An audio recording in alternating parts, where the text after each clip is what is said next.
technically, this isn't Man of Steel. I decided, partially because a buddy of mine said he could get me in for free, to see what Man of Steel's opening competition is this weekend. And it's a comedy, and I got to see it for free, and I got what I paid for. Cue title scene.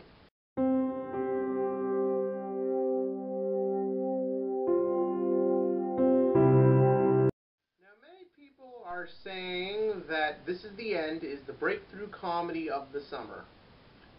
It definitely broke something. Everyone's saying it's so funny, it's inside jokes, but you're on jokes, as the actors playing accelerated versions of themselves and how they survive the apocalypse, and I don't like it. It's just that simple. I don't care about celebrities. Other people do, that's fine, that's them. I'm just saying, I kind of thought this film was boring. Well, that's not fair. Some of it was funny, but when it's the same jokes over and over and over again, I eventually just sit there and wonder, why didn't I get an extra box of gummy bears? It's as simple as that. Basically, your premise of this film is pretty simple and cliche. The world is ending, and on the night the world ends, James Franco, everybody's favorite Harry Osborn, or was everyone's favorite Harry Osborn, the new one looks pretty cool, is hosting a party.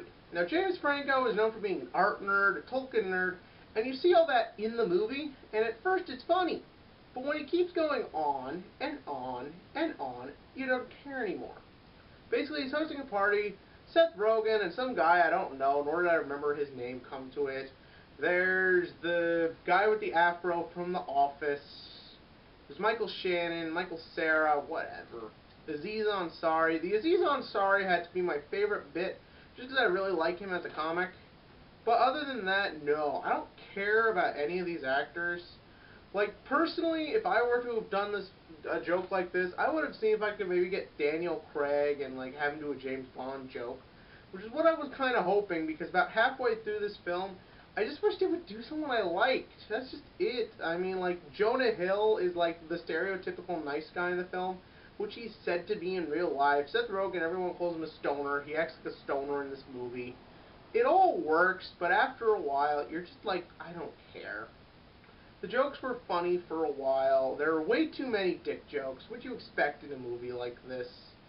The Milky Way thing was okay. Like, there's zombie stuff. Basically, the world's ending, and everyone's got to try and get themselves to heaven. Spoiler alert, by the time this film's over, you feel like you're in hell.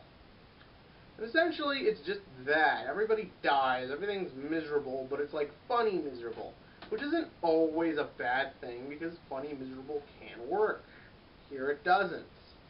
It just goes on, and on, and on, until it ends in a really, like, funny but cliche way, but it's not that funny, because you've been seeing funny cliche ways for about, I don't even know how long I was there.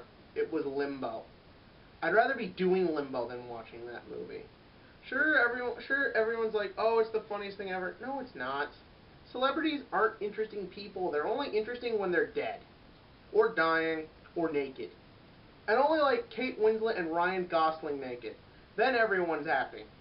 But here it's not. This film is a solid 3 out of 10. I liked it a bit better than Pain and Gain, but this film still is not something I don't ever want to have to sit through again. Well, maybe on TV if I'm really in the mood for, like, dumb humor, cheesy, just one-liners all the time, and just a way too overuse of bad effects and puns. Anywho, tomorrow I will continue with Man of Steel Week when I do clear in 48 frames per second danger of all my big fears and worries for this movie.